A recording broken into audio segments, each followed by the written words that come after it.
مساء الخير بروسل، بونسوار بروسل، هنا فنت بروسل. مرحبا بكم في حلقه جديده من اللقاء معكم. ما غاديش نعيطوا دابا في التليفون، غادي نستنى واحد 5 دقائق 10 دقائق باش نقدم لكم الضيف ديالنا اليوم. الضيف ديالنا اليوم هو وزير بلجيكي من اصل مغربي، رشيد مدران. رشيد مدران، السلام عليكم. Salam alaikum, bonjour. Alors je disais, on va attendre 10-15 minutes avant de prendre vos appels téléphoniques parce que je dois vous présenter monsieur le ministre Rachid Madran. Alors c'est Rachid Madran, je rappelle, vous êtes depuis 2014, donc vous êtes ministre du gouvernement de la Fédération Wallonie-Bruxelles, de la communauté française, c'est plus simple. Ministre de la communauté française, on va dire, de l'aide à la jeunesse, des maisons de justice, de la promotion de Bruxelles, etc., etc., etc. On va rester faire les compétences ministre de l'aide à la jeunesse, des maisons de justice, de la promotion de Bruxelles. Rachid Madran, avant cela, vous étiez secrétaire d'État du gouvernement de la région de Bruxelles-Capitale, où vous étiez en charge de la propriété publique, de l'urbanisme, etc. Donc une grande expérience, Rachid Madran. Et bien avant cela, vous étiez et notamment échevin à la commune de Terbeek, etc., etc. On ne va pas parler de votre CV. Rachid Madran, tout à l'heure, on va rappeler son site internet. Il a tout à l'heure, شنو كيدير رشيد مدران مشيو للسيت انترنت ديالو. ولكن دابا غادي نهضروا شويه عليك رشيد مدران، شويه على لو فيفر انصومبل، شويه على بروكسل، شويه على لا بلجيك et شويه على لا كوميونيتي دوريجين ماروكان اللي هي كي نو ريغارد ce soir. Alors Rachid Madran, وشنو كدير exactement qu'est-ce que vous faites exactement au gouvernement de la communauté française, on va dire. Alors d'abord merci pour l'invitation. Ça me fait toujours plaisir de revenir sur votre chaîne Maghreb TV. Alors l'aide à la jeunesse, c'est quoi? L'aide à la jeunesse, c'est aujourd'hui en communauté française 40 000, un peu plus de 40 000 jeunes qui sont des enfants en difficulté, des enfants en danger, dont on s'occupe, des enfants qu'on a pris en charge au moins une journée sur l'année. Ce sont des enfants qui sont maltraités, des enfants victimes de violences, d'abus, de négligence, etc., etc. Et puis dans ces 40 000, il y a 5% de jeunes qui sont des jeunes qui ont fait des bêtises, que nous on appelle dans le jargon, qui ont commis un fait qualifié d'infraction. Et là, dans ces 5% de jeunes à peu près, ce sont des jeunes qui, s'ils avaient commis la même chose en étant adultes, ils auraient été en prison. Là, ils sont dans une institution publique de protection de la jeunesse. Et là, on s'occupe d'eux, on fait de l'éducation, ils sont placés par un juge de la jeunesse. Et donc, on a une grosse partie, c'est d'abord des enfants qui ont des problèmes de famille, des problèmes de maltraitance. Et puis, il y a une toute petite partie qui sont des enfants qui ont fait des bêtises, qui ont commis une infraction. Les maisons de justice, ça a été transféré par la 6e réforme de l'État. Ça a été créé, et ça vous en souviendrez, au moment de l'affaire Dutroux. C'était à l'époque, on a créé ça parce que la justice était considérée comme pas suffisamment humaine. Et donc les maisons de justice aujourd'hui font plusieurs choses. Il y a des missions pénales, des missions civiles. Dans les missions pénales, on s'occupe notamment, en ce qui concerne les personnes qui ont commis des faits, des infractions, on fait le suivi de l'exécution des peines. Il y a des assistants de justice qui s'occupent d'eux, et alors parfois ils ont de la probation, ils ont des peines de travail, ils ont parfois du bracelet électronique. Vous savez, les bracelets électroniques qu'on met, c'est aussi les maisons de justice qui font la surveillance. Et puis on fait aussi, à côté de tout ça, il y a d'autres missions, comme par exemple le service d'aide aux justiciables, l'aide juridique de première ligne. C'est-à-dire que tous les citoyens ont droit à une consultation juridique anonyme et confidentielle. C'est aussi dans nos compétences. Donc c'est quelque chose de très important. C'est une partie de la justice, compétence régalienne, qui a été transférée vers l'entité fédérée, communauté française. Donc c'est une compétence qui est une compétence importante et très sensible. Et puis il y a la compétence promotion de Bruxelles, où là c'est aussi une toute nouvelle compétence, où là je suis chargé au sein de la communauté française de valoriser, de promotionner Bruxelles au niveau national et international. Vous êtes aussi en charge de la tutelle sur la commission communautaire française. C'est ça. C'est-à-dire vous êtes la tutelle sur, on va dire, les ministres bruxellois francophones. C'est ça, il y a une série de matières sur lesquelles la fédération a une tutelle, c'est-à-dire qu'ils prennent la décision et nous devons valider la décision qu'ils ont prise.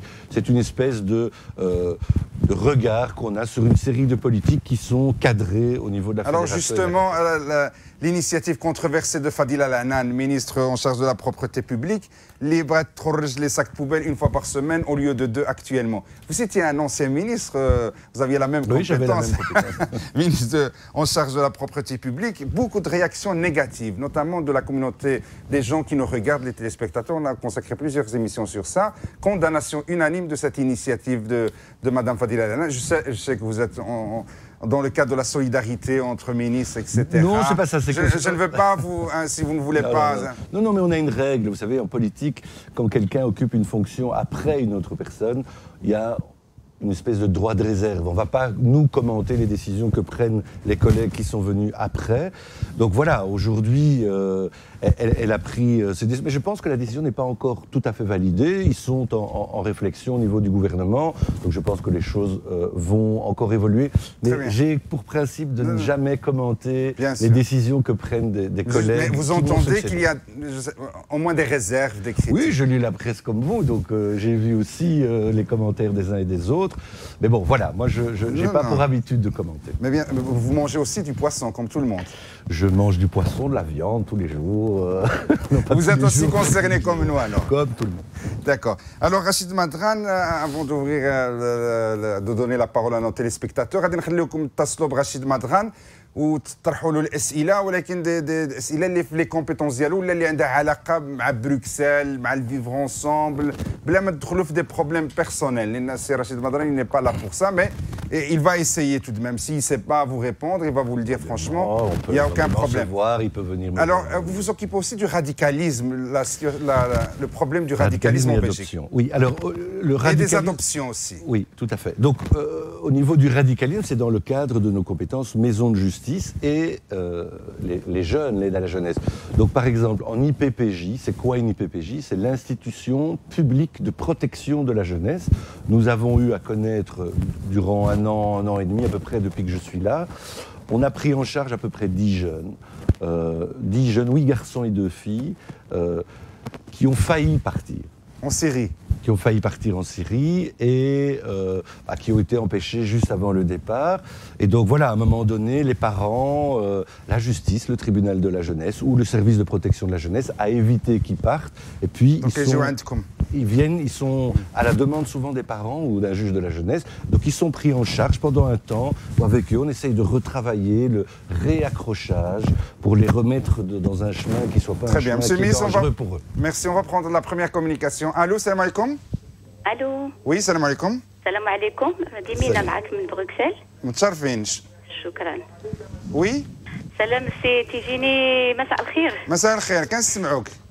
بغيت نتكلم مع الاستاذ السيد الوزير كنشكركم بعدا حيت جبتونا السي رشيد.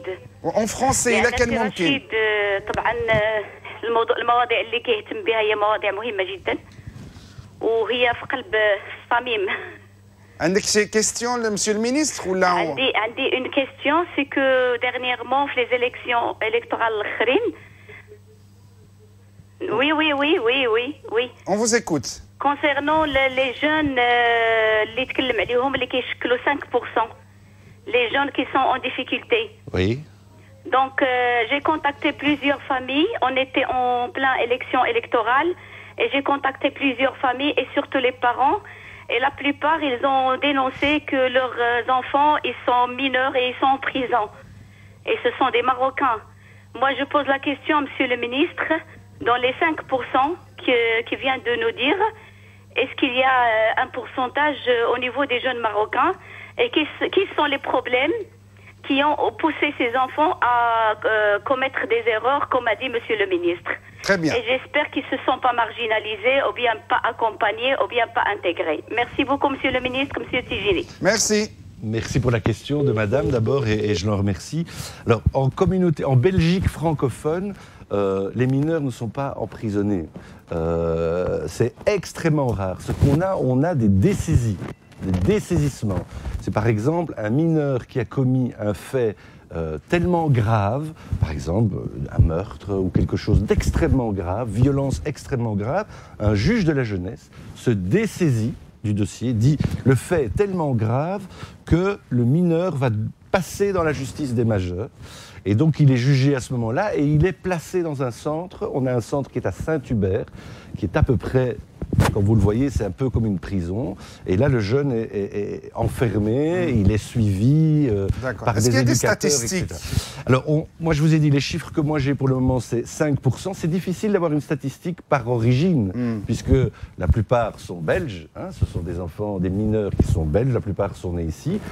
Ce que je peux vous dire, c'est qu'on a une grande proportion de Bruxellois. Je ne peux pas vous dire s'ils sont d'origine de tel ou de tel pays. Combien de Bruxellois par rapport aux Wallons, par exemple? Écoutez, on est en tout cas au-delà de 40%. Ça me paraît évident. Et alors, je voudrais répondre à la question très importante de madame qui dit « Mais quelles peuvent être les raisons qui font que des mineurs se marginalisent et des problèmes ?» Moi, je pense qu'un des problèmes majeurs, c'est le problème de la précarité. C'est souvent des enfants, des mineurs qui cumulent des difficultés. Ils ont des difficultés familiales, ils ont des difficultés parfois, des crises d'identité, ils ont parfois, et souvent d'ailleurs, des problèmes intrafamiliaux, mais qui sont des problèmes de précarité, pas suffisamment de moyens, de frères et sœurs, d'exiguïté dans les logements. Je ne dis pas que c'est ça qui explique. Tous les enfants qui vivent dans la précarité ne passent pas à l'acte. Mais en tout cas, c'est une des explications. Mais en tout cas, il n'y a pas de déterminisme. Tous les enfants ne sont pas des enfants qui deviennent... On reviendra peut-être sur cette question. Mais c'est une question importante et je sais que ça touche beaucoup les gens. Très bien. Allô, معنا مكالمة أخرى؟ الو نعم. السلام عليكم. السلام خويا، بغيت نهضر مع السي تيجاني. أنا نسمعك، تفضلي. السلام عليكم خويا، أنا بغيت غير أنا سميتي شرفة أون فيت. وي ما كنسمعكش مزيان ولكن غير زيدي معليش. الو. راني نهضر بالبورطال، وي راك تسمعني؟ وي راه معنا الوزير السي رشيد مدران، واش عندك شي حاجة؟ أنا بغيت على سؤال واحد آخر أخويا، بغيت غير واحد عندي واحد الأخت ماشي أختي غير صديقتي وتألمت عليها باسكو مشيت مع الطبيب وهي مسكينه ما عندهاش الوراق، الله يحسن العون. ودابا باغيه تفتح مسكينه، قالوا لها خصك تفتحي ولا غادي يطلع لك داك الشيء الله يحفظ السرطان ولا. ومسكينه مع ما خداماش ما عندهاش الوراق وساكنه غير عند الناس. بغيت سي بوسيبل دافواغ واحد المعاونه غير شويه. هي باش هي خصهم يفتحوا لها باش من عندها المشكل. شمن السبيطار اللي مشيتي ليه ديجا؟ En fait, c'est une planning familiale, je crois. D'accord. Normalement, j'étais avec elle pour traduire, en fait. D'accord. غادي يمكن نعاودوا في شي حلقة أخرى نهضروا في هذا الشيء، ولكن غادي نجاوبك بلوز أو موان. نتمنى تعيط لنا في اون اوت فرصة، ولكن دابا غادي نعطيك ديجا شي لي جون. سي رشيد مدران، vous êtes ministre, vous avez aussi de l'expérience. Les sans-papiers, qui sont gravement malades ou là qui doivent subir une opération ou là chirurgicale ou là une intervention comme ce que vient de nous dire l'intervenante. Est-ce qu'il y a quelque chose de prévu en Belgique? Parce que normalement il y a une assistance...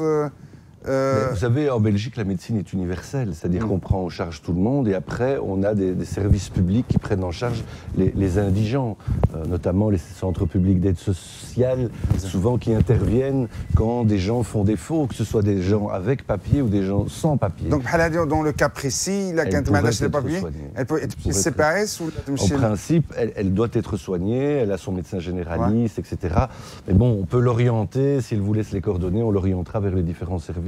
Voilà, donc madame, il y a كتسمعينا كما قال لك السيد الوزير، نورمالمون يا با دو بروبليم بحال هاد لي كا راه بلا ما نعاونوهم زعما بحال اللي رانا في المغرب زعما نجمعوا لهم الفلوس هادو. الا كان خصها تفتح راهم غادي يفتحوا لها، الا ما كانش عندها الورق تمشي تشوف مع السي بي اس ولا تقول لهم في لوبيتال راه يلفون لا بروندر اون شارج. عندنا مكالمه اخرى. الو.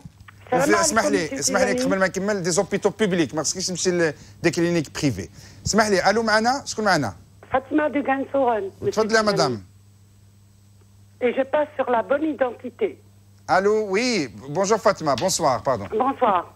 En fait, moi, je suis passée par là avec un fils de 16 ans qui faisait des bêtises, tout en impunité. Et moi, je dirais que c'est le manque de moyens, en fait.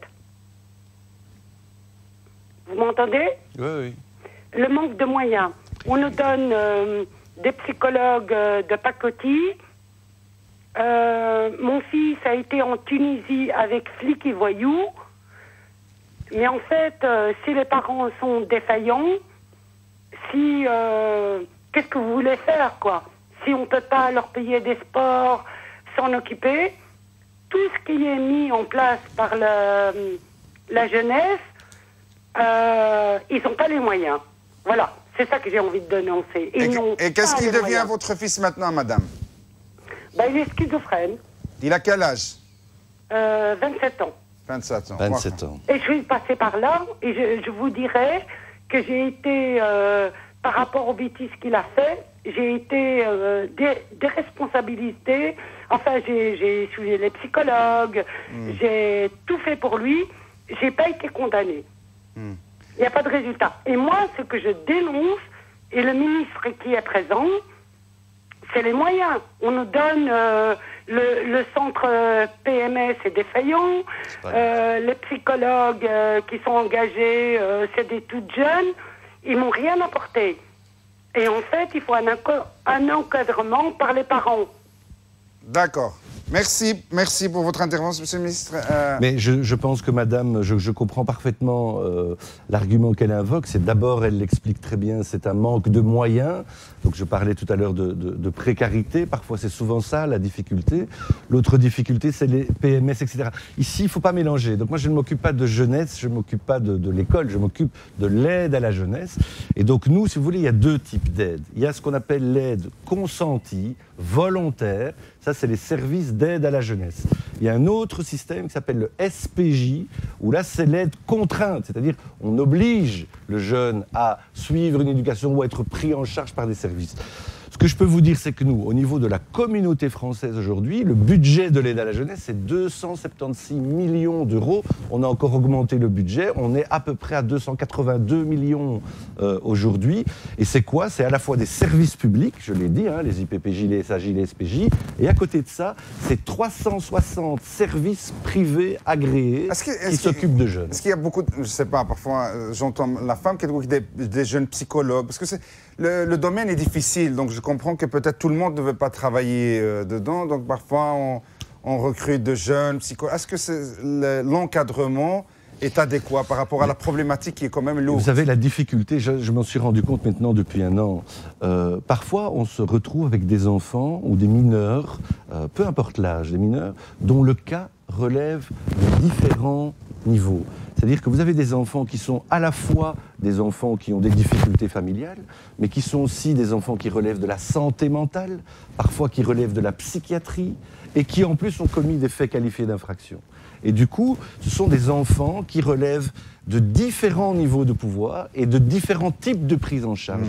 On ne prend pas en charge, si vous voulez, de la même manière des enfants qui relèvent de la santé mentale, de la psychiatrie. Donc les réponses ne sont pas uniformes. Voilà. Nous, ce qu'on fait, c'est on offre une réponse individuelle spécialisée, jamais une aide généraliste. Monsieur Madran, on va prendre une autre communication. Mais vous aurez l'occasion de ce sont des sujets. Je voulais juste dire à la dame qui vient d'appeler que c'est souvent le courage des parents aussi. C'est des parents qui sont derrière. C'est très très difficile à vivre. Et donc je voulais rendre hommage à la maman qui... Parce que même les parents, là, il leur faut en main un soutien. Bien entendu. Est-ce qu'il y a un soutien prévu pour les parents? Il y a un soutien à la parentalité. On met en place aussi des dispositifs de soutien à la parentalité. Et c'est très difficile pour les parents. Donc il faut aider évidemment les enfants et les mineurs, mais il ne faut pas oublier les parents. Et donc je voulais saluer la maman qui vient d'appeler en lui disant qu'elle n'a pas à culpabiliser. Elle a donné le maximum de ce qu'elle pouvait faire et les services publics et les associations sont là aussi pour intervenir. Allô, salam alaikum. Oui, salam alaikum. شكون معنا؟ هذه فاطمة نعيط مواطنة البوافور. Oui, Fatima. سمعت ديك السيدة اللي قالت ما عندهاش الوراق بلا فامي ديالها مريضة بالكونسير و مريضة. أنا ما قالتش بالكونسير ولكن غير زيدي ماشي مشكل. وي. En fait, هي تقدر تمشي للوبيتال سان بيير يداويوها باطل. Voilà, c'est ce qu'on a dit. Ouais, c'est ça. CPS ما غاديش تعاونها. تمشي للوبيتال. ولكن هذاك راه تابع للسي بي اس، راه مسيو المينيستر هو دابا كيكوريسيني ياك لوبيتال ديال سان بيير تابع للسي بي اس ديال بروكسل. D'accord. Merci à Fatima. Merci Fatima. Donc, on a parlé du radicalisme, la problématique des jeunes qui partent, qui se radicalisent par Internet. D'abord, vous avez beau faire des politiques, tout ce que vous voulez, Monsieur le ministre, mais avec l'éclosion des nouvelles technologies, le YouTube, le Internet, le radicalisme, il se fait d'une autre manière. Qu'est-ce que vous prévoyez contre ça? Alors, nous, ce qu'on a fait, on fait beaucoup de choses. Très sincèrement. Première chose que je voulais dire, ça touche l'ensemble des pays. C'est une problématique mondiale. pas seulement en Belgique, pas seulement dans les pays musulmans, ça touche l'ensemble des pays aujourd'hui qui sont confrontés à ce type de problème. 2, ce qu'il ne faut pas oublier, c'est qu'aujourd'hui, quand des jeunes mineurs, et j'ai eu des parents dans mon bureau la semaine passée encore, quand une jeune fille de 14 ans, à un moment donné, sur Facebook, c'était sur Facebook, rencontre quelqu'un, elle discute, elle est prise par une espèce d'étau de gens qui lui communiquent, etc. Et qu'au bout de 2 mois, 3 mois, cette fille est prête à partir parce qu'elle a eu une discussion sur Skype 2 fois avec quelqu'un, qu'elle reçoit de l'argent par Western Union et qu'elle est prête à partir en Turquie, à quitter tout, famille, amis, pour partir vers l'inconnu. À un moment, on s'interroge, on dit qu'est-ce qui fait que des mineurs, à un moment donné, sont prêts à partir? Moi, je pense que à un moment donné, on se retrouve aussi face à des jeunes qui sont, à un moment donné, pris dans un tourbillon qui s'apparente presque à des démarches sectaires, comme les sectes. Et les sectes, c'est pas seulement les mineurs, c'est aussi parfois des adultes. Et donc, beaucoup de parents m'ont dit, il faut aujourd'hui nous aider à pouvoir apporter des réponses. Alors justement, qu'est-ce qu'on a fait aujourd'hui? On soutient une association de parents. Ce sont des parents, des mamans, souvent des mamans, mais pas seulement des mamans, il y a des papas aussi.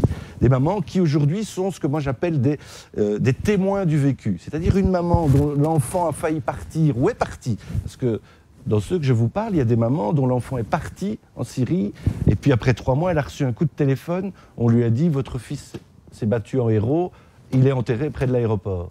C'est terrible pour une maman de perdre son enfant dans ce type de situation. Ces mamans aujourd'hui très courageuses, aujourd'hui vont dans des groupes de jeunes, dans des associations, essayer d'expliquer, de convaincre, pour dire ne vous laissez pas entraîner par ce type de par exemple situation. des campagnes de communication télévisuelle, je sais pas, voilà, ce que je à la voulais radio, dire, sur ça, Facebook, c'est les mamans, justement. ça c'est les mamans concernées. À côté de ça, on fait des formations avec tous nos travailleurs sociaux. On a fait plus d'une dizaine de formations, des petits séminaires, des grands séminaires avec tous les travailleurs sociaux. On a amené des spécialistes des questions liées à tout ce qui est la culture arabo-musulmane. On a fait des choses avec des jeunes aujourd'hui sur comment dire, le désengagement. Comment est-ce qu'on parvient à aider qui a des débouché jeunes sur qui quoi sont... concrètement? Pour le moment, on est avec dans les quartiers avec nos associations, avec des résultats qui commencent à donner leurs fruits, à porter leurs fruits. Vous ne pensez pas peut-être des initiatives sur les réseaux sociaux, sur ces nouvelles technologies? Mais il faut travailler sur tous les angles. Il faut travailler à l'école, il faut travailler dans les milieux culturels, il faut travailler sur le terrain avec les associations. C'est très bien. De différentes manières qu'on parviendra à apporter des réponses. Mais je veux dire aussi une chose, je le dis toujours, chaque fois qu'on m'interroge sur ces questions, il n'y a pas de baguette magique. Il ne faut pas croire qu'il y a une baguette magique et qu'on va répondre et qu'on va trouver la solution. Il faut que tout le monde se mobilise, parce que c'est un problème de société. On va encore peut-être continuer de parler de ça, on va prendre une autre communication. Allô, salam alaikum. Alaikum salam, monsieur Tijini, salam alaikum. Alaikum salam. Oui, c'est Tijini, c'est Zara de Koekelberg. Oui, c'est Zara. تفضلي معنا c'est Rachid Madran. Oui, je suis en train de regarder la télé, j'ai baissé le son. On vous écoute, Zara. Oui, bonsoir, monsieur Madran. Bonsoir, Zara. À tout seigneur, tout honneur, on est content de vous voir à la télé ce soir. Oh ben, c'est gentil, moi je suis content de vous avoir en ligne. Merci beaucoup, monsieur Madran. Je travaille dans le secteur social. J'ai une question, monsieur Madran. Ça me touche vraiment au cœur de voir, grâce à mon travail, de voir des femmes de notre communauté arabo-musulmane divorcées ou presque séparées avec des enfants qui souffrent. Ça me fait vraiment mal au cœur. Est-ce qu'il y a un soutien pour ces mamans? Est-ce qu'il y a un suivi psychologique pour ces enfants? Je suis maman et ça me touche vraiment profondément. J'espère qu'il y a une solution pour ça. Merci beaucoup. Merci Zara. Alors ça, c'est dans le cadre des... D'abord, je voulais remercier Zara pour le travail qu'elle fait comme travailleuse sociale et pour tout le travail que font ces femmes qui s'engagent dans l'associatif. Au niveau des maisons de justice, aujourd'hui, on a une compétence qui est toute la question de la séparation parentale. Donc ça, on prend en charge aussi. On a à la fois ce qu'on appelle des espaces rencontres. Parfois, on a des questions qui sont terribles liées aux enfants, aux gardes des enfants. Qui s'occupe de quoi? Qui peut avoir l'enfant? Quand? Etc. Ce sont des situations extrêmement difficiles. On a aussi des lieux, parfois, où on doit prendre en charge des femmes qui sont victimes de violences conjugales. On a ce qu'on appelle des refuges secrets, où on peut héberger un temps. Pour ces femmes qui ont des enfants. Pour ces femmes qui ont des enfants, parfois avec enfants, elles se retrouvent toutes seules. Et donc il faut impérativement amplifier les efforts que l'on fait. Et je sais qu'à la fois les régions, la communauté travaillent sur ces questions. Mais ce qui est important de savoir, c'est qu'il existe des tas de dispositifs au service des citoyens, au service des victimes, et elles ne doivent pas hésiter à utiliser ces dispositifs qui existent à la communauté française, ça existe dans les régions, et donc chaque fois qu'il y a des questions de séparation parentale, de violence, de maltraitance ou de situation difficile, il ne faut pas hésiter. Comme vous dites, il y a des initiatives qui Ils doivent, à mon avis, quand ils ne savent pas, s'adresser par exemple aux personnes, Madame travaille dans l'associatif, on a beaucoup de services sociaux qui orientent et qui guident les gens vers le bon service. Il y a toujours quelqu'un qui est prêt à écouter. Le tout, c'est de frapper à la bonne porte. Et aujourd'hui, on peut dire qu'en Belgique francophone, on a un tissu associatif qui est très, très, très, très riche. C'est ça qui fait la force aujourd'hui de la Fédération Wallonie-Bruxelles. Et donc, moi, j'encourage les gens qui ont ce type de difficultés, justement, à s'adresser à des femmes comme Zora qui vient d'appeler, parce que c'est une travailleuse sociale et elle sait orienter les gens vers les bons services. Très bien. Allô, salam alaikum. Ah, Mchat. Donc, vous pouvez toujours nous rappeler. C'est Rachid Madran. Avec une compétence, vous allez me rectifier par rapport aux gens qui veulent faire des adoptions. Normalement, سمعنا بزاف الناس بغاو يديروا des adoptions مع المغرب قالوا لهم c'est pas possible. Le Maghreb c'est un autre système كفالة ou je sais pas quoi. C'est compliqué. C'est compliqué. Je pourrais pas en parler en 30 secondes. Mais ce qu'il faut savoir, c'est que donc en effet, je m'occupe d'adoption en communauté française. Et donc l'adoption est extrêmement réglementée. Pour pouvoir adopter en Belgique, il faut obligatoirement passer par un service agréé d'adoption, qui lui-même est chapeauté par une structure qui s'appelle l'autorité centrale compétente. Il y a des tests, il y a une sélection, on n'adopte pas comme pour ça. Pour tout le monde. Tout le monde. Voilà. On n'adopte pas comme ça. اللي باقي معنا في الخط اما يصبر شويه حتى السيد الوزير يكمل هذا الجواب لأنه مهم على لي زادوبسيون وناخذوه. الو؟ السلام عليكم. تقدر تصبر معنا؟ نصبر معكم ما كان مشكل. يلا تفضل monsieur le ministre. Donc je disais qu'il y a une autorité centrale et puis il y a des organismes d'adoption qui sont agréés. Pour pouvoir adopter, il faut obligatoirement passer par ces organismes d'adoption. En ce qui concerne la kafala, c'est un peu différent parce que, en principe, la kafala, c'est pas une adoption, c'est une forme de tutorat. Et donc, en réalité, en principe, je dis, en principe, la kafala ne peut pas être assimilée à une adoption parce qu'en fait, elle ne coupe pas, elle ne rompt pas les liens de filiation qui existent entre les parents biologiques et la personne qui a la kefala. C'est-à-dire que la personne continue à porter le nom. Les détails. Mais c'est important. Mais donc, le Maghrébin, pour l'instant, les personnes les bras يجيب شي ولد صغير يربيه من المغرب, ils se heurtent à ce problème juridique. Aujourd'hui, il y a eu des cas qui se sont retrouvés devant les tribunaux, devant les instances européennes. C'est extrêmement compliqué. Et donc, on est en discussion aujourd'hui, notamment avec le niveau fédéral, parce que si la loi doit changer, elle doit changer au niveau de l'État fédéral. Et donc, il faudra d'abord modifier la législation par rapport à la kefala pour qu'on puisse avancer. Vous êtes en discussion avec le gouvernement marocain ? Pas avec le gouvernement marocain, avec le gouvernement... Évidemment, on a des contacts avec le gouvernement réguliers. Il y a eu même récemment le consulat organisé avec l'autorité centrale compétente sur qui j'ai la tutelle, une grande séance d'information sur l'implication juridique de la kefala. Mais ce qu'il faut, c'est que c'est en droit belge, et là, ça doit se modifier au niveau du Parlement fédéral. Ok. Allô ? والسلام عليكم سيدي جيني معك محمد دو كوكلبرغ l'Algérien. Oui, تفضل سي محمد. بارك الله فيك. Bonsoir monsieur le ministre. Bonsoir monsieur. Voilà, je peux parler en arabe ou sans problème ou bien en français. هضر كيما بغيت ما sinon ترجموا معليش غير زيد. Sinon je parle en français. مرحبا, c'est encore mieux. Ok, c'est encore mieux. Moi, j'ai juste une petite intervention, monsieur le ministre. Des fois aussi, il y a des hommes qui sont victimes aussi. Vous comprenez, des fois les parents ils sont divorcés, mais toujours on donne la raison à la maman. Mais des fois aussi, la maman, elle monte la tête aux enfants pour le père. Et voilà, quand le père il va aller chercher ses enfants, il trouve des difficultés. Et voilà, j'aimerais bien aussi, dans ce côté aussi, il y a des pères aussi qui sont ils sont comme victimes parce que la maman cherche la pension alimentaire ou bien vous voyez très bien, des fois on entend plein des problèmes, les pères, ils n'arrivent pas à aller chercher leurs enfants, ou bien il y a toujours des petits soucis, il y a toujours derrière les enfants, il y a toujours... On a compris assez, Mohamed, je crois que... Oui.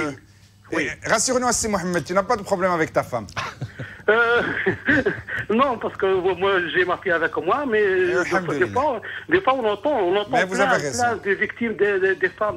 Il y a aussi des victimes des hommes aussi, pas que des femmes. Bien sûr, merci. Je comprends très bien qu'il y a des victimes il y a des victimes de femmes aussi, la violence et tout. Mais aussi, on oublie aussi l'homme, l'autre côté vous aussi, avez le on oublie un peu l'homme. Hein. Merci Assi Mohamed, donc ils ont le sentiment que parfois... Mais je comprends parfaitement. Alors, première anecdote, ça peut faire sourire, mais figurez-vous qu'il existe aussi des hommes qui sont victimes de violences. Il existe aussi des hommes, c'est très minoritaire, mais ça existe aussi. En Belgique, on a des cas. D'accord. Deuxième chose que je voulais dire, parce que la remarque de M. Mohamed est évidemment très très pertinente, c'est vrai que parfois dans des situations, certains ont le sentiment que les hommes sont défavorisés au profit des femmes dans des cas de divorce notamment. Sachez que quand Mme Onkelinx était ministre de la Justice, elle a modifié la loi pour permettre à ce qu'un juge, la solution de base, c'est justement la garde partagée. En fonction des situations des uns et des autres, on adapte la situation. Mais en principe, la solution qui doit être proposée doit être la solution de garde partagée. En fonction des situations vécues par les uns et les autres, ça peut être la promiscuité du logement chez l'un, ou le travail, quelqu'un qui travaille de nuit, etc. Mais en règle générale, les choses doivent être partagées. Et je voudrais juste dire à M. Mohamed qu'il a tout à fait raison. C'est pas parce qu'on est un homme qu'on est automatiquement défaillant. Ou violent. Allô, salam alaikum.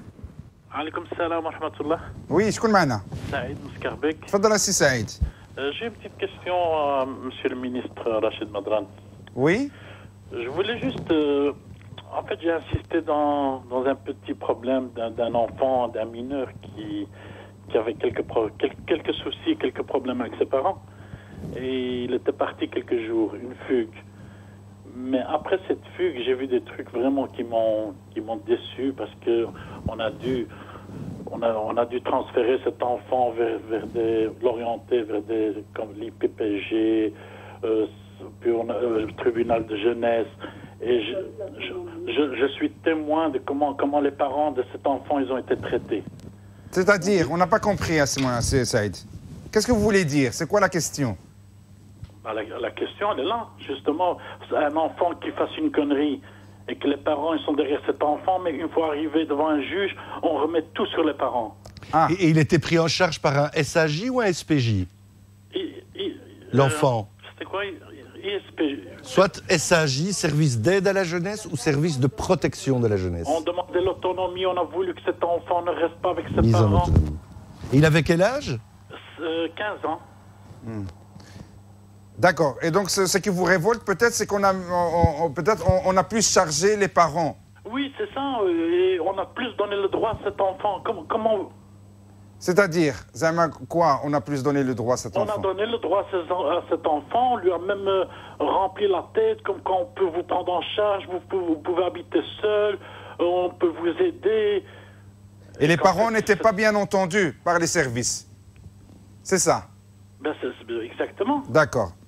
Alors, merci Saïd, merci. C'est un cas particulier, je sais que vous n'avez pas les éléments. Mais je ne vais pas répondre au cas particulier parce que vous comprendrez aisément que, on n'a pas évidemment le dossier. Ouais. Je fais évidemment confiance à la personne qui a appelé sur les éléments qu'il nous a donnés. Mais c'est toute la difficulté. Il faut bien comprendre qu'en Belgique, on est, depuis la loi de 1965, avril 65, on est dans ce qu'on appelle un système protectionnel. C'est-à-dire, c'est un système qui protège l'enfant. Ce n'est pas un système qui correctionnalise comme avant. Il y avait les maisons de correction, les enfants du juge. Ici, c'est un système qui permet à un enfant, à un moment donné, d'être pris en charge. Je l'ai dit, c'est important. Il y a deux types de prise en charge.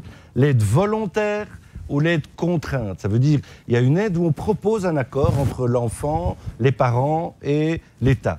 On essaye de trouver un accord. Si on ne trouve pas d'accord, il y a deux possibilités. Soit c'est le SPJ qui le prend en charge, ce système de protection de la jeunesse, service de protection de la jeunesse, soit on est devant un tribunal de la jeunesse où un juge prend une décision. Et de ce que j'ai cru comprendre, c'est qu'on a proposé à ce mineur une mise en autonomie. Une mise en autonomie, c'est quoi? Ce sont des logements qui sont accompagnés, où à un moment donné, si un jeune éprouve un malaise dans sa famille, on lui dit, on va t'accompagner et on met à disposition un petit appartement, par exemple, il est accompagné par des éducateurs. C'est sans doute, si j'ai bien compris la situation, ce qu'ils ont proposé à ce mineur. Et alors, étonnamment, parce que peu de gens le savent, la fugue n'est pas un délit. Il faut le savoir, c'est pas un délit. Mais c'est sans doute l'expression d'un malaise, l'expression de quelque chose qui se passe, mais c'est pas forcément quelque chose qui peut pas se régler. Je vois, par expérience, beaucoup de situations où des jeunes filles ou des jeunes garçons fugués de la maison, qui sont retrouvés, puis après il y a un travail d'accompagnement avec les parents, avec l'enfant. Pour que les parents ne se sentent pas peut-être marginalisés par rapport. Et donc moi je dis toujours, il faut absolument travailler avec les enfants. Et nous, dans l'aide à la jeunesse, la priorité, quand on prend en charge, quand parfois il faut extraire un mineur de sa famille, l'objectif, c'est toujours qu'il revienne. Est-ce qu'il y a un recours contre ça? Est-ce qu'on peut vous écrire, monsieur le ministre, des parents, ils peuvent vous écrire pour se plaindre? Mieux. On est en train justement de travailler sur un nouveau décret, un texte de loi. Même dans le texte aujourd'hui, quand une décision est prise, par exemple ici dans le cas du jeune dont on nous a parlé, le jeune ou les parents peuvent faire un recours contre la décision qui est prise. Il y a toujours des possibilités. Comme ça, ça aide, vous entendez? Et au pire, il y a le délégué général aux droits de l'enfant qui, lui, est le garant, c'est l'ombudsman qui est chargé de défendre les intérêts. Ça aide qui nous entend, donc il y a toujours moyen de faire recours des décisions de ces services. On va peut-être une page publicitaire ونجيو نكملوا هذه la discussion مع monsieur le ministre Rachid Madran. بقوا معنا.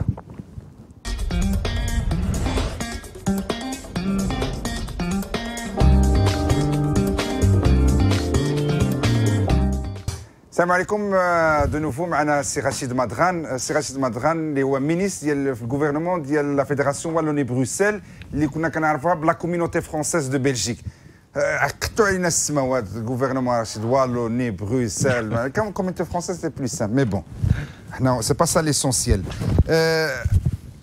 انا اللي سكي دون هاد لي كومبيتونس ديالك اللي هضرنا عليهم بزاف سي فري tout est important l'aide à la jeunesse surtout les jeunes vous nous avez appris quelque chose que la fugue c'est pas considéré comme un délit ou là comme est-ce qu'il y a beaucoup de jeunes qui fuguent ou pas ou là c'est dans les proportions c'est un phénomène qui existe, qui est fréquent. Je n'ai pas de chiffre exact, je vous mentirais si je vous donnais un chiffre, mais c'est quelque chose qui arrive. Moi, ce que je dis toujours, c'est que, autant du côté des parents que des institutions, il faut comprendre la fugue comme l'expression, à un moment donné, d'un malaise d'un jeune.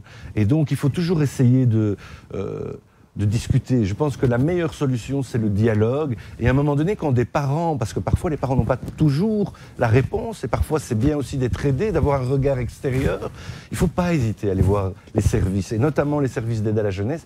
Ils sont là pour aider les familles, aider les jeunes, je l'ai dit, mais aider aussi les familles, aider les personnes qui ont la garde et la tutelle des mineurs. Ça peut les aider pour l'école, ça peut les aider dans d'autres problèmes. Allô, allô? Oui, salam alaikum, monsieur Tijani. Oui. J'ai déjà appelé Fatima Degansor. Est-ce que vous pouvez, si ce n'est pas très urgent, ça serait peut-être intéressant de laisser les autres intervenir, non? Ils peuvent intervenir, il n'y a pas de problème. Moi, je vous appelle pour vous dire que je suis très concernée par le sujet et surtout que le Premier ministre, qui est adéquat à la fonction, est là. Ouais, vous avez déjà... on vous écoute, c'est bien. Voilà, moi j'ai une fille... Ma fille, elle est psychologue. Elle fait le relais avec les parents qui sont défaillants, qui sont placés par le juge. Et moi, ce que je dénonce encore et toujours, c'est le manque de moyens. Et comme on a plein d'enfants dans les écoles primaires qu'ils dirigent vers des écoles spéciales, moi, j'ai demandé à ma fille qui a fait l'ULB, je lui ai dit, tu travailles dans le centre PMS, pour ne pas être d'accord avec ça. D'accord. Mais je comprends ce Merci à Madame Fatima. Je comprends ce que vous voulez dire, Madame. La seule chose, c'est que je ne m'occupe pas des centres PMS. Moi, je ne suis pas compétent pour ça. Moi, je suis compétent pour les SAJ, les SPJ. Mais je comprends ce que vous dites. On a tous eu, à un moment donné, soit victimes, soit on a des gens qui connaissent. Vous savez, ma sœur, quand elle était aux études, elle a été orientée pour être éventuellement aide-soignante. Elle est médecin. J'ai un frère, on lui a dit fais l'électricité. il s'est retrouvé psychologue, justement, comme votre fille. Voilà. Mais à un moment donné, c'est bien que des enfants comme la vôtre puissent, à un moment donné, elles-mêmes s'investir dans les centres PMS. Mais voilà, je pense qu'on ne doit pas généraliser. Il y en a qui font du bon boulot, mais malheureusement, ce n'est pas ma compétence. Ce matin, la différence des compétences entre le gouvernement mondial. On va prendre d'abord Wahd al-Mukalama, puis je reviendrai. Allô? Oui, allô? Salam alaikum. Alaikum salam. Monsieur Rachid Madran vous écoute. Pardon? C'est Monsieur le ministre Rachid Madran qui est avec nous, vous écoute si vous avez une question. Oui, tout à fait. Oui, bonsoir. Bonsoir, madame. Merci beaucoup. Bonsoir, bonsoir, monsieur le ministre. Bonsoir, madame. Eh bien, écoutez, il y a quand même... On vous entend mal, il y a un problème de son. des compétences. Allô? Oui? Voilà. Maintenant, on vous entend mieux. Ah oui, d'accord. Attendez. Est-ce que vous pouvez diminuer le son de la... Est-ce que vous pouvez diminuer le son de la télé, s'il vous plaît? Ah, d'accord, attendez. Parce qu'il y a l'écho qui vient vers vous. Allô? Attendez, un Monsieur instant. le ministre. Vous permettez? Un instant.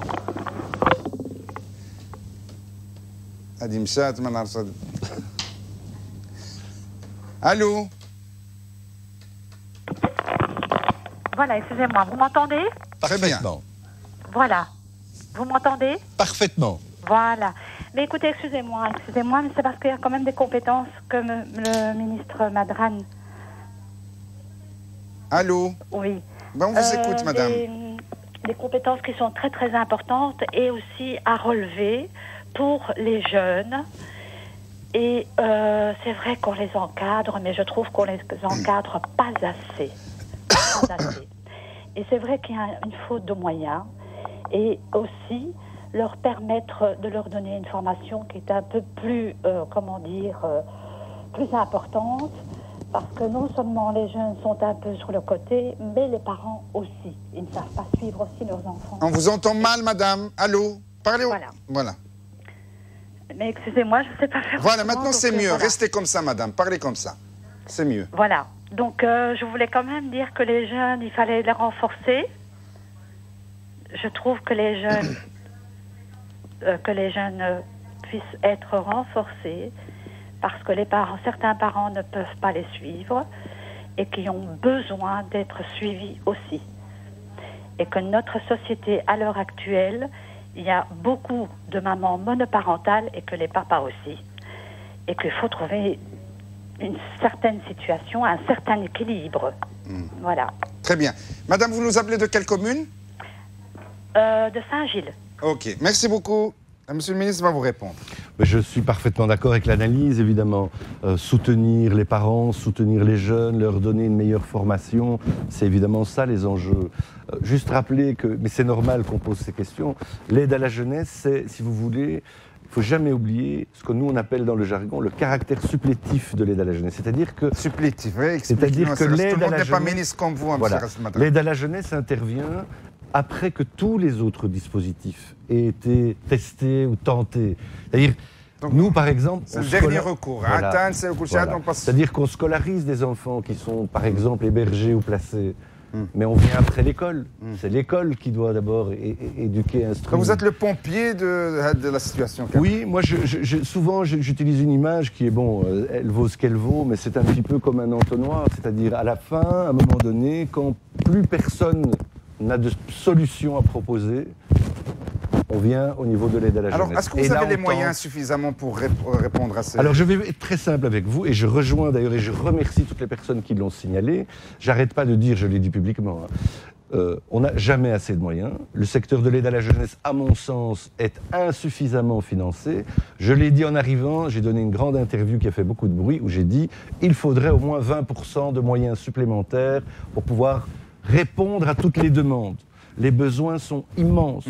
Et aujourd'hui, avec la situation de crise que nous connaissons, les choses ne vont pas s'arranger. Et je reviens toujours à ce que j'ai dit au début, c'est parce qu'il y a de la précarité qu'il y a des difficultés. Si tout le monde vivait vous savez, avec de grands moyens et que la vie était facile pour tout le monde, sans doute qu'on aurait au bout de la chaîne moins de difficultés avec certains jeunes. Mais ce qui est important, et puis j'arrête là, ce qui est très très important, c'est que l'important, c'est de rendre de l'estime aux jeunes. Il faut qu'ils aient l'estime d'eux-mêmes. Et en retrouvant de l'estime, ils sont capables. Moi, j'ai confiance dans les jeunes. Et je sais que les jeunes peuvent produire de très belles choses. J'ai vu de très belles réussites, M. Tigini. J'ai vu des jeunes qui étaient des jeunes qui avaient de grandes difficultés, qui avaient fait beaucoup de bêtises et qui aujourd'hui sont eux-mêmes des gens qui, quelque part, sont devenus des modèles pour les autres jeunes. Donc il faut être positif, mais vous avez raison, tous et toutes, donc, il faut des moyens. Allô, Maana Simou Kalamahora. Oui, bonjour. Bonsoir. Bonsoir, madame. Bonsoir, plutôt, oui. Non. Ben voilà, donc c'est Samira de... Allô? Oui. Oui, c'est Samira de Terbeek, en fait. Oui, c'est bien. Voilà, donc moi je voulais poser une question, s'il vous plaît, à Monsieur le Ministre. Rachid Madran, c'était en fait justement qu'on parle de difficultés donc pour les mamans qui sont seules et tout. Donc moi j'ai un fils donc qui est dans une école, je ne vais pas citer le nom, à Terbeek, dont je vous ai vu là-bas lors d'une fancifère. C'est pour ça que je vous pose la question. Je vois. En fait, je voulais savoir, est-ce que les écoles ont le droit d'organiser comme ça des voyages aussi chers et que par exemple, moi j'aime cette école, je veux que mon fils suive. Il est en primaire et je veux qu'il suive dans cette école parce que je trouve que le niveau est bien et tout ce qui s'ensuit, quoi, l'éducation et tout. Mais ce qu'il y a, c'est qu'ils octroient des voyages énormément chers et on est obligé de suivre. Évidemment, quand toute la classe va, quand tous les parents sont d'accord et qu'il n'y a personne qui trouve ça cher et tout, voilà, quand on est obligé de suivre avec son enfant et quand il y a le directeur qui dit ça fait 50 ans que ça existe et qu'on est obligé de suivre et ça et qu'il n'en est pas question qu'un enfant n'y va pas ou quoi. Bien sûr. Merci. Samira, merci. Je crois que le message est passé. D'abord, ça me touche beaucoup l'appel qui vient d'être. Ça me fait penser à ma propre jeunesse. Je me souviens très très bien que ma mère qui avait 4 enfants, vous comprenez, je me souviens quand ils partaient en voyage au ski. Vous imaginez très bien que moi j'avais jamais été au ski. La première fois que j'ai mis mes pieds sur les skis, je devais avoir 35 ans. Donc voilà. Ce que je pense aussi, madame a raison, c'est l'école doit être accessible à tout le monde. Tout ce qui est parascolaire aujourd'hui, c'est là qu'on voit l'inégalité sociale. C'est dans le parascolaire, c'est pas dans le scolaire. Et donc, moi je trouve, parce que ma fille aussi est dans une école à Etterbeek, et je vois très bien de l'école dont vous voulez parler, simplement ce qu'on a fait, c'est demander des facilités de paiement. C'est-à-dire qu'à partir de la première primaire, on cotise un petit peu tous les mois pour pouvoir faire le voyage en 6e primaire au moment où ils termineront. Et donc, c'est-à-dire qu'on a 6 ans pour pouvoir cotiser pour tout le monde, histoire qu'un maximum de parents puissent y aller. Et ce qu'on a fait aussi à côté, c'est qu'on a une caisse sociale où les parents qui ont un peu plus de moyens mettent un peu plus. Et ça permettra peut-être à l'un ou l'autre d'y aller. Les autres parents qui sont dans la même situation, est-ce qu'ils... Je ne sais pas, parfois, il y a des gens qui sont avec leur dignité, tout ça, ou bien ils sont timides, ils n'osent pas en parler. Tu vois, même au directeur d'école. Est-ce que vous les encouragez peut-être de s'ouvrir au directeur? Moi, je les encourage en tout cas ou bien à l'association des parents, à essayer de trouver des facilités de paiement. Et en principe, il y a des associations de parents dans chaque école. Mais hors antenne, si vous le souhaitez, vous pouvez me laisser vos coordonnées et on va. Ah non, après, vous allez nous laisser peut-être un numéro de téléphone de votre bureau, cabinet, comme ça les gens peuvent vous téléphoner directement. Mais en tout cas, je ne trouve pas acceptable que des enfants ne soient pas sur le même pied au niveau de tout ce qui est parascolaire. Et donc, je comprends, madame. Monsieur Rachid Madran, on va prendre une autre communication. Allô, salam alaikum. Allô. Donc, ça a coupé. On va continuer avec vous. On va parler de toute autre chose, monsieur Rachid Madran.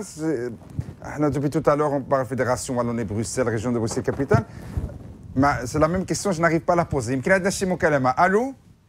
الو وي السلام عليكم. وعليكم السلام. شكون معنا؟ الزهرة. منين كتعيط الزهرة؟ ما أسكت. واخا تفضلي. Voilà, je voulais poser une question à Monsieur le Ministre. Oui, il vous écoute. Et puisque donc on parle pour ce sujet, donc vous le savez, Monsieur Tigini, donc mon fils, ça a commencé justement comme ça. Et à l'âge de 14 ans déjà, ils l'ont foutu déjà dans la prison.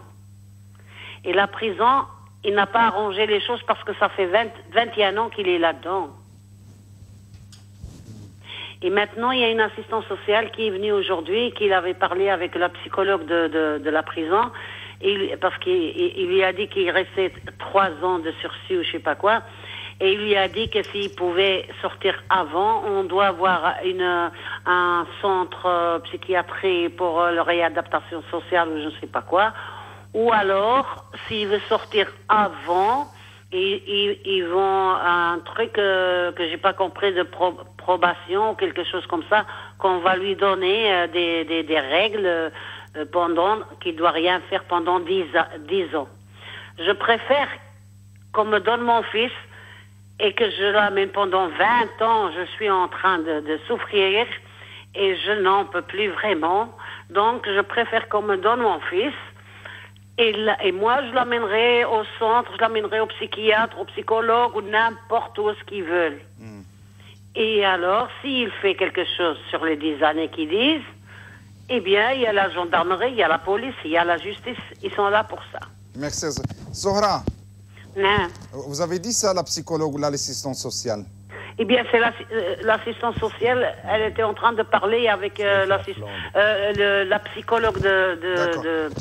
comment dirais-je, de la prison. Il est dans quelle prison? Il est à Nivelles. D'accord. Et vous habitez à Arscott, vous, c'est ça? Oui. Ok, du côté néerlandais. Croyez-moi, c'est pas facile que toute ma jeunesse, je l'ai passée derrière mon fils et là, franchement, j'en peux plus, vous voyez. J'ai plus de santé, j'ai plus rien et j'aimerais bien voir mon fils avant que je parte, que je serai plus dans cette vie. Alors là, pourquoi avoir un enfant que j'ai mis au monde avec amour et que je l'ai même pas vu grandir? Merci, Madame Zohra. Je vous remercie. Merci. Il est très émouvant ce témoignage et ça me touche particulièrement. Et donc là, on est manifestement devant quelqu'un qui a été condamné à une longue peine. En Belgique, en principe, les juges, bon, c'est évidemment des décisions de justice, les juges ont la possibilité au tiers de la peine de proposer des solutions. Notamment, il y a les questions de, Madame parlait de probation. La probation, c'est un système qui permet à un moment donné à une personne qui a été condamnée d'être libérée sous une série de conditions.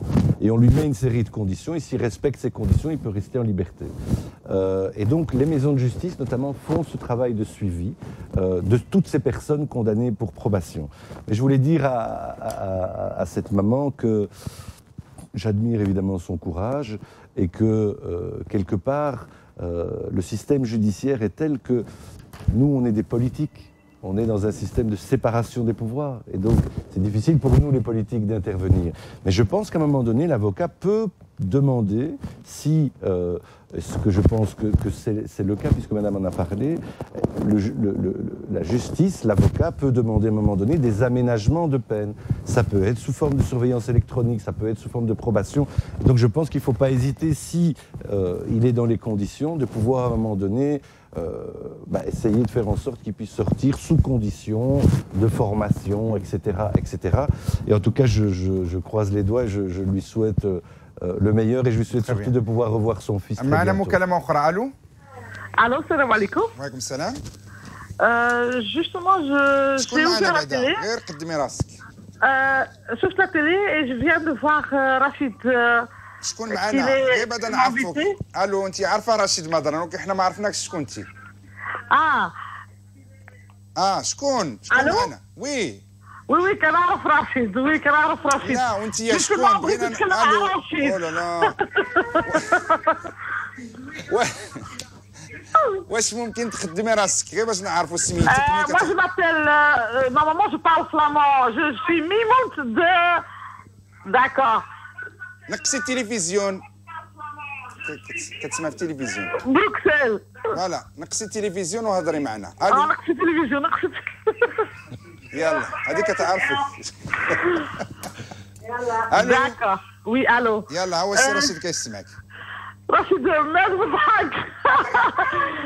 Attends, Rachid, non, je voulais justement parler avec Rachid parce que je l'ai raconté ici à Bruxelles. Mais il m'a fait une promesse parce que je cherchais quelque chose au niveau du travail. J'avais proposé du travail pour mon fils. Oui. Et j'ai jamais eu la réponse.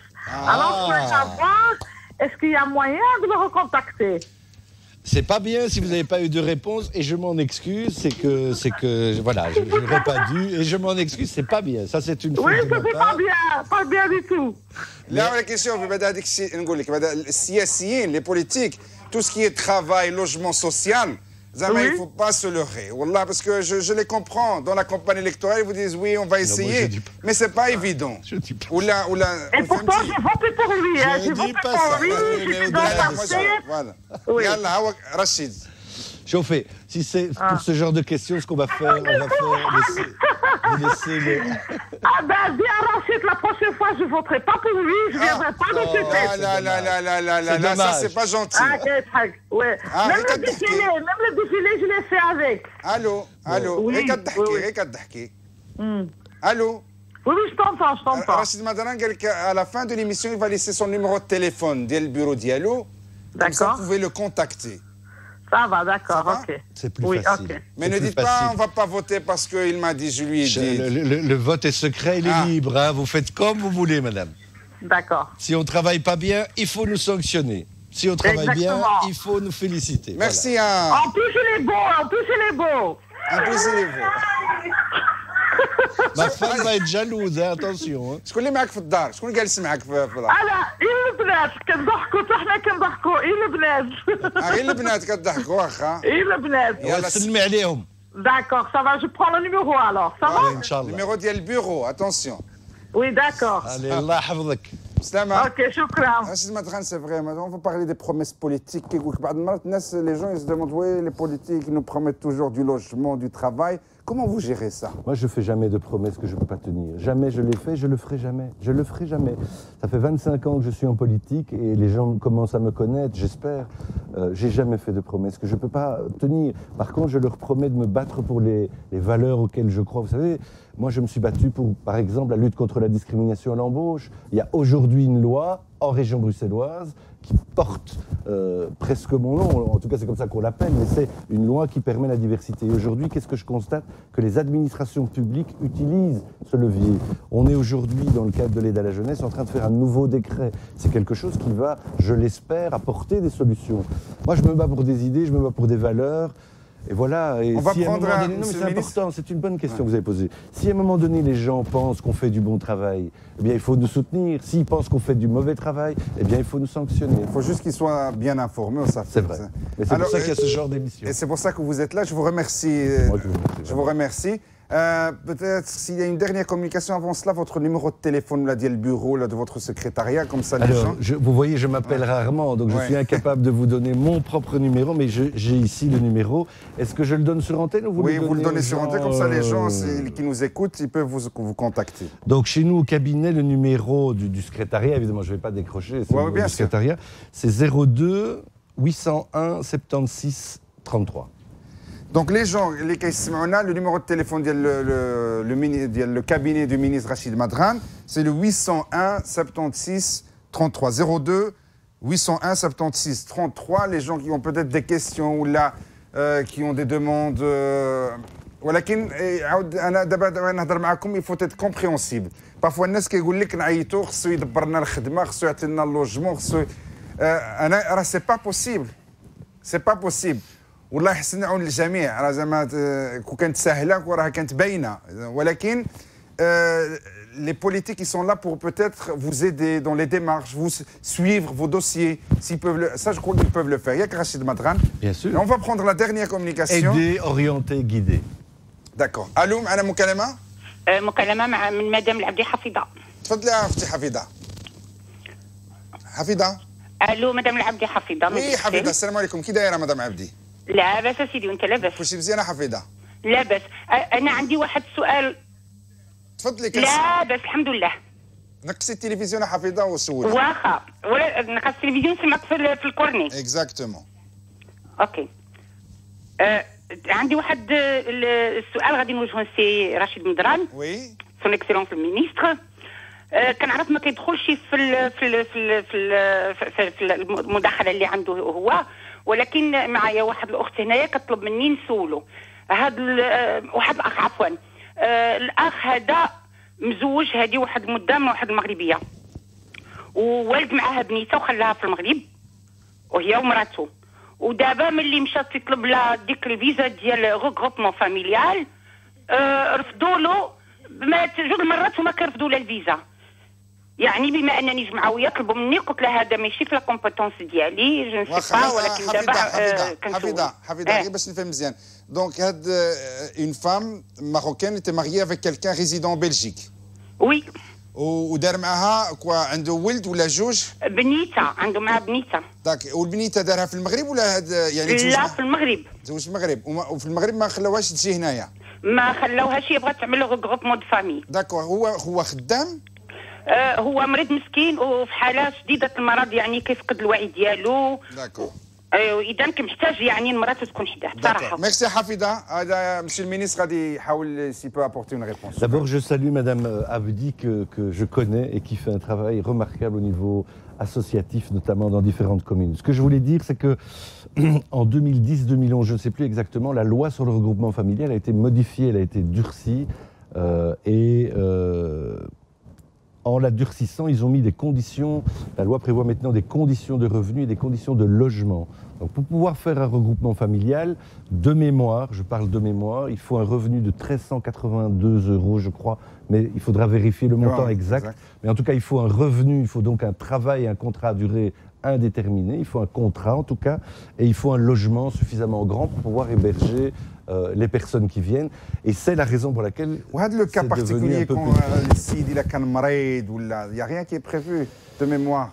À ma connaissance, il n'y a pas d'exception par rapport à la maladie. Il faut des conditions de revenus pour que la personne qu'il fait venir puisse être hébergée dans les conditions les plus... La loi, soit elle est tellement faite, parfois il y a des gens qui pensent qu'elle a été mal faite de manière intentionnelle. En tout cas, il y a eu un durcissement et c'est un secret pour personne. Ça a été voté par les partis de droite, notamment la NVA et les partis qui sont actuellement au pouvoir. Voilà. Et donc, eux, ils avaient une seule volonté, c'était durcir le dispositif. Et manifestement, ils y sont parvenus. Merci, Rachid Madran. Rachid Madran, on a même dépassé de 5 minutes le temps. C'est ma faute, je suis bavard et je m'en excuse. De l'émission, c'est pas grave. Je vous remercie beaucoup pour C'est moi qui vous remercie pour l'invitation. Avec nous dans cette émission. Merci d'avoir répondu à nos questions. Merci. Et merci à toutes les personnes qui ont posé des questions. Merci à vous. Donc je rappelle le numéro de téléphone 02 801 76 33 02 801 76 33. Ça c'est le cabinet du ministre. Je ne sais pas si quelqu'un a une question à poser à Monsieur le ministre ou là, qu'il y a un dossier à proposer ou là des idées. On ne propose pas des idées à nos hommes et femmes politiques. Proposez-vous des idées pour améliorer la situation de la Belgique, non? L'adresse mail rachid.madran@telenet.be. Et l'adresse mail rachid.madran@telenet.be. L'adresse email, et ça c'est l'adresse email personnelle de M. le ministre, rachid.madran@telenet.be. نتمنى نتلاقاكم غدا ان شاء الله في نفس الوقت. مع السلامه.